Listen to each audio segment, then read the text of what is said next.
کیا انسان نے نہیں دیکھا کہ ہم نے اس کو نطفے سے پیدا کیا، پھر وہ تڑاک پڑاک جھگڑنے لگا اور ہمارے بارے میں مثالیں بیان کرنے لگا اور اپنی پیدائش کو بھول گیا۔ کہنے لگا کہ جب ہڈیاں بوسیدہ ہو جائیں گی تو ان کو کون زندہ کرے گا؟ کہہ دو کہ ان کو وہ زندہ کرے گا جس نے ان کو پہلی بار پیدا کیا تھا، اور وہ ہر طرح کی تخلیق کو جانتا ہے۔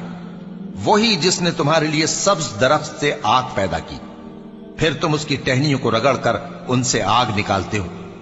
بھلا جس نے آسمانوں اور زمین کو پیدا کیا، کیا وہ اس بات پر قادر نہیں کہ ان کو پھر ویسے ہی پیدا کر دے؟ کیوں نہیں؟ اور وہ تو سب کچھ پیدا کرنے والا، کامل علم والا ہے۔ اس کی شان یہ ہے کہ جب وہ کسی چیز کا ارادہ کرتا ہے تو اس سے فرما دیتا ہے کہ ہو جا، تو وہ ہو جاتی ہے۔ وہ ذات پاک ہے جس کے ہاتھ میں ہر چیز کی حکومت ہے، اور اسی کی طرف تم کو لوٹ کر جانا ہے۔